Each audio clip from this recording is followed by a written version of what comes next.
Hello.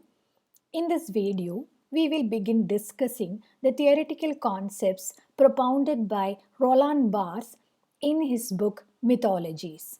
Now, Mythologies is a very important book by Barthes and it is divided into two sections. In the first section, a we have a great number of short essays about what Barth refers to as contemporary myths.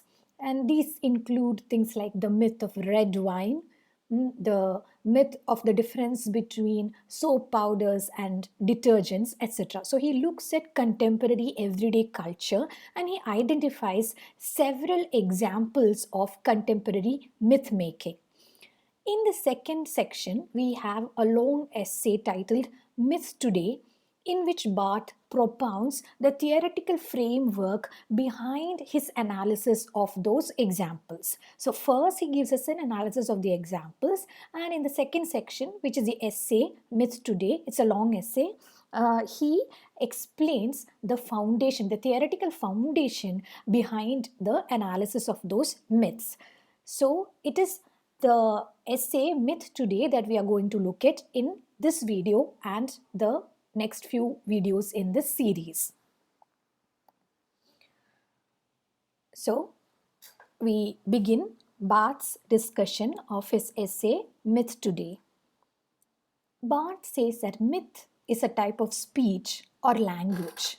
So, we have this general idea of myth as something to do with ancient cultures and religion and things like that. But Barth says that is not the only type of myth. Today, if we are to look at myth, what are the contemporary myths? We know ancient myths, but what are the contemporary myths? If we have to look at that, then he says it is best to imagine myth as a type of speech or a type of language. By speech, he sees speech and language as more or less the same. He says not all language is myth. All language is not myth, but myth is definitely a type of language. He says it is a type of speech. And by speech, he means anything that can convey a message. So, language to Barth is anything that can convey a message. It doesn't have to be actual speaking. It doesn't have to be spoken words. It can be writing, pictographs, photos, paintings, etc. So, anything that can convey a message, anything that has meaning is a kind of language, and thus he says myth is a system of communication. So, by saying myth is a type of speech, he actually means myth is a system of communication. And all our objects do not necessarily communicate, but any object can communicate. What does this mean? Basically, all objects have that potential that they can communicate. That doesn't mean that all objects are communicating all the time. At any point of time, if you take a rose or a pebble or anything, it may not communicate something to us. But a rose can be deployed as a tool of communication. A pebble can be deployed as a tool of communication. So, any object can potentially communicate, even though not all objects communicate all the time. Myth, says Barth, is a semiological system. It belongs to the province of semiology, and semiology is a science of signs, which is postulated by Ferdinand de Saussure. So, the idea of signifier, signified, sign, all that which is propounded by the linguist Ferdinand de Saussure is known as that entire science of how signs come about. The science of science is called semiology, and myth belongs within the province of semiology. It is a semiological system. And Barth says it is not just semiological, it is also ideological. Myth is a part both of semiology and of ideology. It is a part of semiology because it is a formal science. Mythology, he says, can be understood as a formal science. This is not the mythology of Rama and Krishna or Zeus and Poseidon or any other such ancient mythology. This mythology, which is a study of myth as a system of communication, is actually a formal science. It's because it studies communication, because it studies signification and meaning making, it can be considered a part of semiology. But it is not just a part of semiology, it is also a part of ideology. So the study of myth is also an ideological study. It is a study of or an analysis of ideology, because he says it is a historical science. It studies ideas in form, how ideas or concepts are concretized in certain forms, certain images. That is what is studied by mythology. So like we said, when does a flower become something more than just a flower? When does it assume a semiological function? When does it begin to signify something or to communicate something to us? That is the moment when the flower is given not just a meaning but also an ideology, because there is a certain history in which if you use a flower in a particular way, that flower will communicate something that is historical. That ideology is contained in the history of how flowers have been deployed over the years. So, if you look at it that way, mythology is a part both of semiology and of ideology. Now, semiology, as we know, postulates a relation between a signifier and a signified. And Barthes says that this relationship, the relation between a signifier and a signified, is a relation of equivalence and not equality. The signifier and signified belong to two different categories. Therefore, we cannot see them as equal, but rather we can see them as equivalent. What does this mean? You take any word which can be a signifier for a concept, and then you think about that concept. So let us take the rose itself. We have this word rose. You can write it, you can speak it, you can think it. It is a mental acoustic image. That is what Saussure calls a signifier, a sound image or an acoustic image, which is also a mental image. So it is not just the writing of the words ROSC, or the pronunciation of the word rose, but rather the moment you think the word rose, then you are deploying it as a signifier. So that is one thing. It is a sound image. And what is the signified here? It is a concept, the concept of the rose. So they are not actually the same thing. One is a sound image and the other is a concept. But since both are mental, it is both are not material, or it is not like one is material and the other is mental. Both are mental images. Therefore, they have a relationship of equivalence. You can equate the term rose with the actual concept of a rose, but you cannot say that they are actually equal. So the relationship between the signifier and the signified is not one of equality. Signifier is not equal to signified, but rather it is a relation of equivalence. There are two things belonging to different categories which we are bringing together in a relationship. There is a possibility of bringing them together and making them equivalent. Then Barth goes on to say that we need to distinguish the signifier from the sign. So we know that according to Saussure, a sign is the relationship between a signifier and a signified. You can say signifier plus signified is equal to sign. A linguistic sign works that way. That is what Ferdinand de Saussure has told us. And his interest was in linguistics, but the concept of sign, signifier, signified, and sign, that entire concept has been taken up by many others, including psychoanalytic critics like Freud, including philosophers like Sartre, including literary critics, etc. So, this concept of sign is actually taken, it evolves, or it originates from Saussure, and then it is taken up by people from different disciplines. But we have to be very careful to distinguish the signifier from the sign. And Barth gives us an example. Red roses. Red roses are an empty signifier that can be filled with meaning. So if you just take a red rose, then, as I said, it is an object. but you can make it a signifier. So it is an empty signifier precisely because right now it doesn't have any meaning, but you can fill it with meaning depending on how you use or how you deploy that red rose. In what situation do you deploy it? In what manner do you deploy it? Depending on all those, that red rose can convey a particular meaning. And when they convey a particular meaning, for example, once they are deployed to signify passion or romance, then the red rose becomes a sign. So the same object, the red rose, can be both a signifier and a sign. Initially, it is just an empty signifier. It doesn't have any signification. It doesn't have any meaning. It is not directly connected to any signified. There, we just have the potential of signification. But when we fill it with meaning, that means when we connect it to the concept of passion, the signified that is passion, then the red rose combined with that concept or that signified passion becomes a sign. It is a sign, it is a symbol of romance, it is a symbol of passion, etc.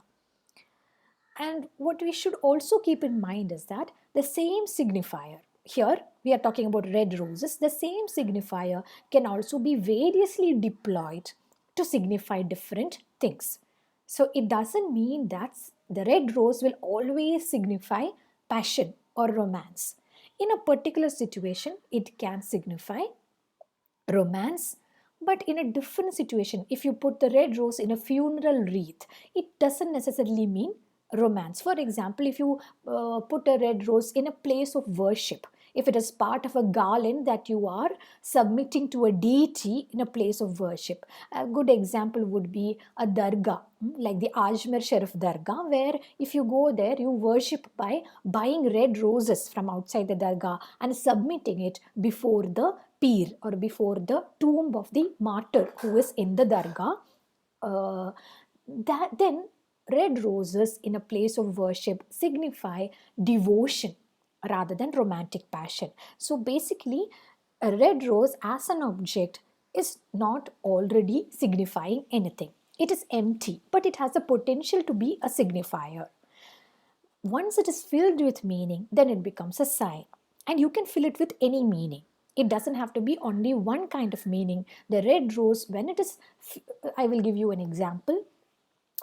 Look at this particular slide. There are two images. On the left side, we have an image of a red rose which doesn't particularly signify anything. It is just an image of a red rose. In one sense, because this is already an image, you can say it is a already there is some kind of signification happening here, because I'm not showing you a real rose because of the constraints of internet and all that. I'm showing you an image of a rose, but just keep that aside for now and just imagine that this is a red rose. But what is the meaning associated with it? There is no specific meaning. But at the same time, we know that this rose can mean a lot of things. It can mean romance. It can mean devotion. It can mean beauty. All those potentials exist in that rose. So we know that this rose can be a signifier.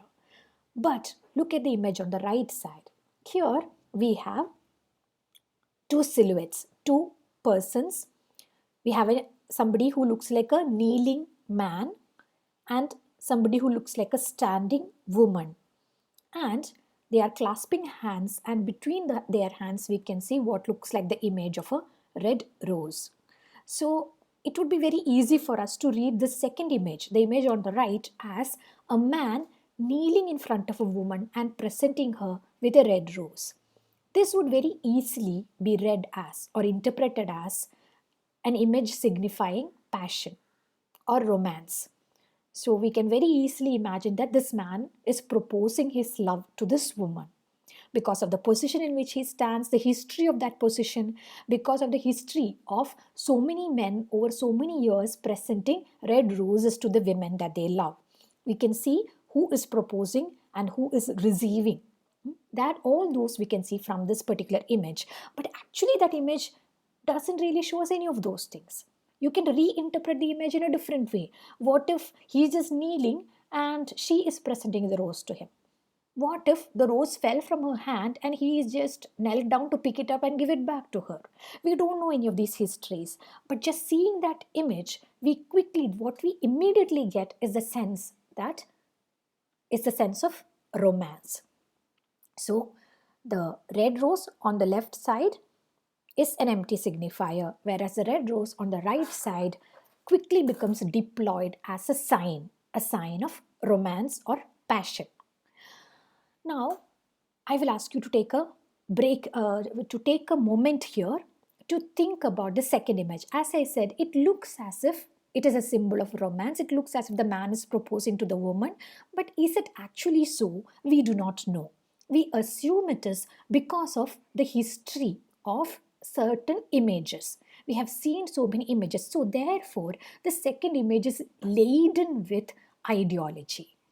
We believe because of what are the different contexts in which men have knelt in front of women with red roses in their hands, because of all those contexts. So there is a richness of those contexts that we are filling, that we are using to fill the plain image of the red rose, and we are filling that with meaning.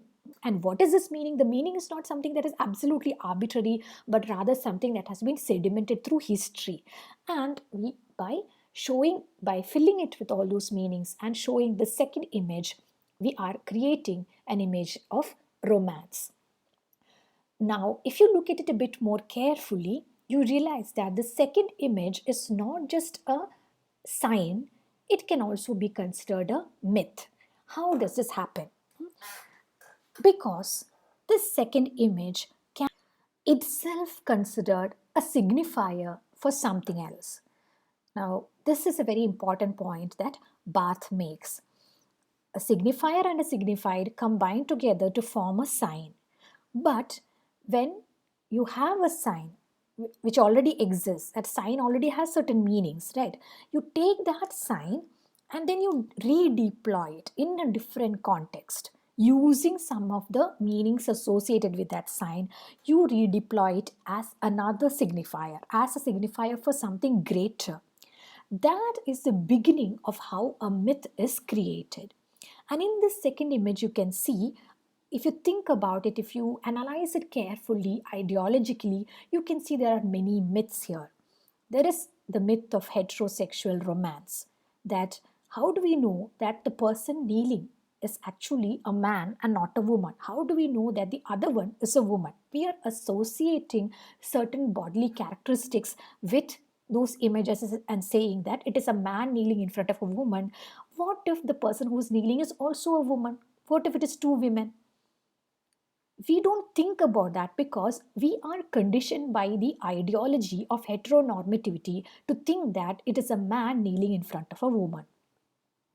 Again, we are conditioned by heterosexual patriarchy to think that the man is always the one who initiates the relationship and that he must be the one who is presenting the rose to the woman, and the woman must be the one who is passively accepting the rose. It cannot be the other way around.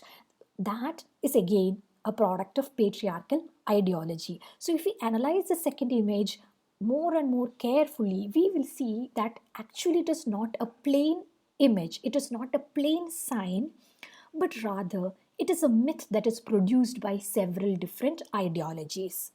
And how does this happen? This is what Barth goes on to explain in the rest of his essay. A sign, says Barth, is the associative total of a signifier, which, as I mentioned, is an acoustic image or a sound image, and a signified, that is a concept. So, signifier is an acoustic image. It can be a word which is either thought or spoken or written, doesn't matter. That's a signifier. And a signified is a concept. When you put them together, when you associate one with the other, when you associate a signifier with a signified, what is the total that you get? That is what we call a sign, a linguistic sign. Now, if you consider this as one order of signification, one level or one layer of signification, then he says myth can be considered a second order signifier. The sign in the first order or in the first level becomes a signifier in the second order of signification.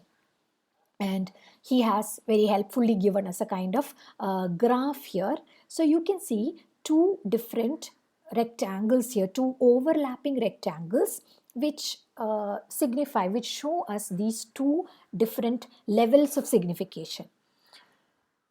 The first, the smaller rectangle, signifies language. And here we have three terms, three associated terms. First one is signifier, second is signified, and the third is sign. And we can even see the relation between these three, signifier and signified, combined together to form a sign.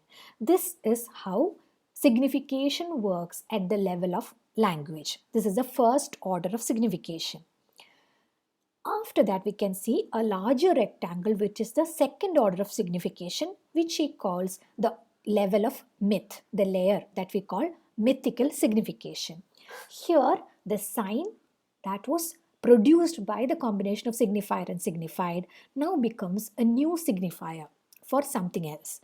And when that sign, when that new signifier is combined with a new signified, which you can see on the right side, so the sign itself becomes a new signifier, and in order to become a signifier, it has to be combined with some other signified.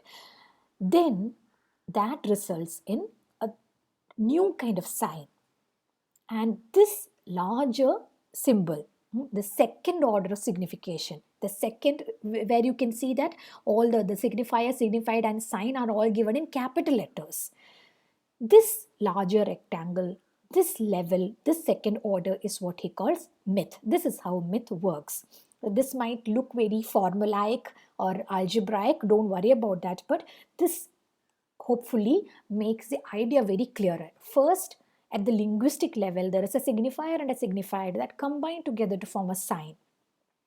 This sign that is produced, thus, again combines with some other signified and produces a new sign, which process is what Barth calls myth, and this newly produced sign can be considered a myth.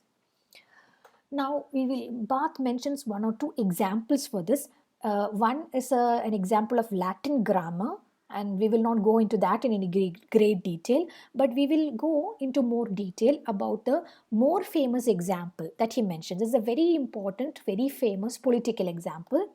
He talks about the cover of a magazine, and I am quoting from his text. This is an imaginary scenario that he gives us. I am at the barber's and a copy of Paris March is offered to me. On the cover, a young Negro in a French uniform is saluting with his eyes uplifted, probably fixed on a fold of the tricolor. All this is the meaning of the picture. But whether naively or not, I see very well what it signifies to me, that France is a great empire, that all her sons, without any color discrimination, faithfully serve under her flag, and that there is no better answer to the detractors of an alleged colonialism than the zeal shown by this Negro in serving his so called oppressors. I am therefore again faced with a greater semiological system. There is a signifier, itself already formed with a previous system. That is, a black soldier is giving the French salute. There is a signified. It is here a purposeful mixture of Frenchness and militariness. And finally, there is a presence of the signified through the signifier. Close quote. This presence of the signified through the signifier is basically the relation between the two, the combination of the two, which results in a sign. So Barth is reading this image. You can see on the left side the cover image that he's talking about. Paris March is a famous French magazine, and he is talking about a particular one particular cover which shows a young black boy who is dressed in the French uniform, and he is giving the French salute. He is saluting, and we don't know what he is saluting, but the way his eyes are fixed towards the horizon makes us think that he's looking upwards and saluting. So we assume that he must be saluting the French national flag. Now, this is just an image. Now, you can consider this to be a plain image, a plain sign, You have blackness, you have, so this is not actually a real person, this is the representation of a person. In that sense, a black boy is represented in this magazine image, and in that way you can think of it as the first order signifier, a black soldier giving the French salute. All these are representations already. So this image is already a sign. It already carries certain meanings. But Barth says it is then combined. So it is already a sign because we have an image which is a signifier. There is some blackness added to it. There is a likeness of a particular person. The salute is given in a particular way. So it is actually a representation. Even though it is a photograph, it is a representation of the actual person.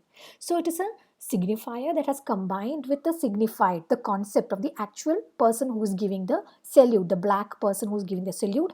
And the sign that is formed at the first order is just this, a black soldier giving the French salute. That is a sign.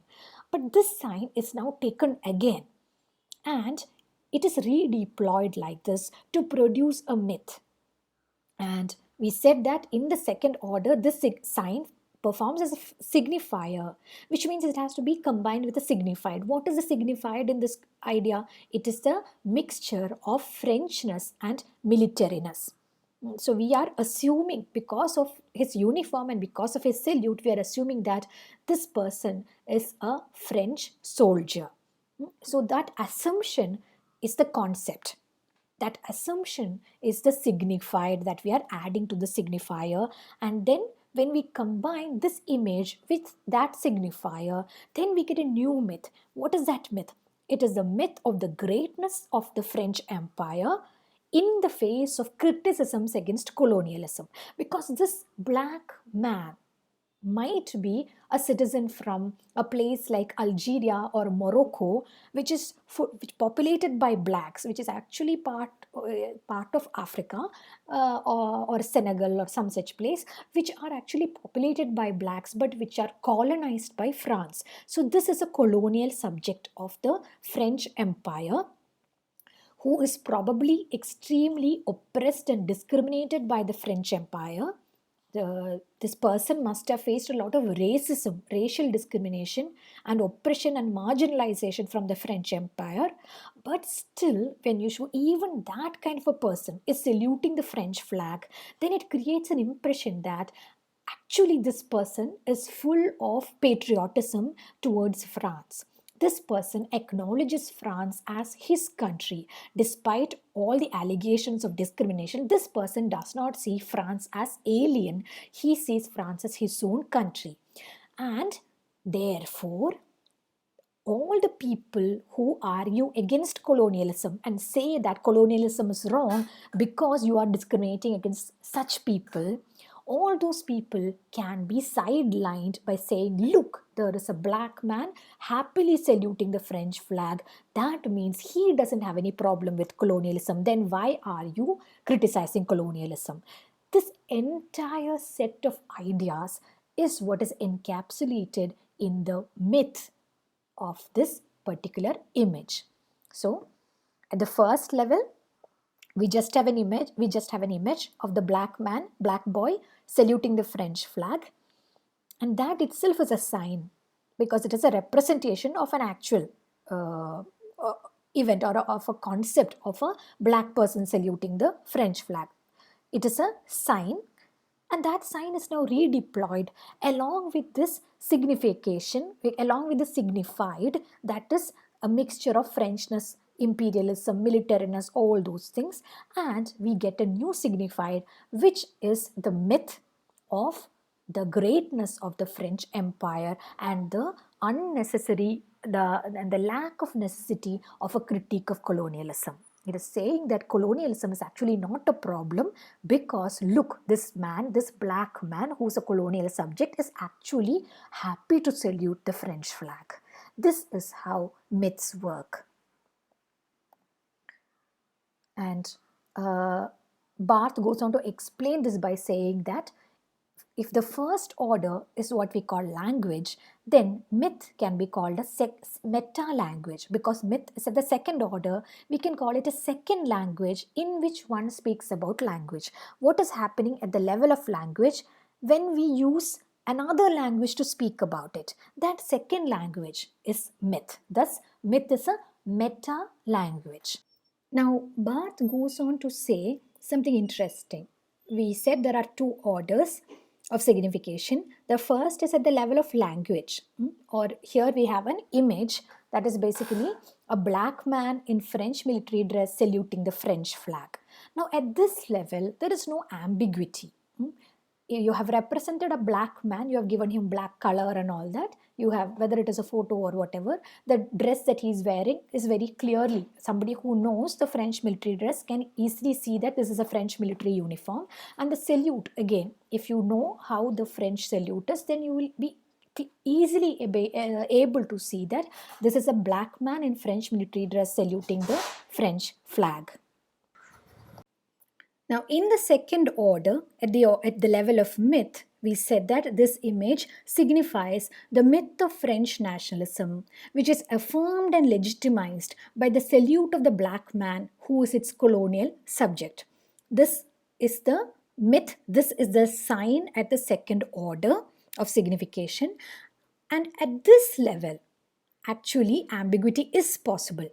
It is this particular image can actually be used to signify something else, or the myth of French nationalism can be signified by a different image as well. So there is no direct or natural connection between these two things, but rather it is ideology and history which make us combine these two things together. When you see this particular image in the history, with if you read it alongside the history of French colonialism, then you understand, or then you are able to capture the intended meaning of that myth. Then you submit yourself to that myth. So at this level, actually ambiguity is possible, but that ambiguity is neutralized by history and ideology. We will continue the discussion of this essay in the next video as well. Thank you.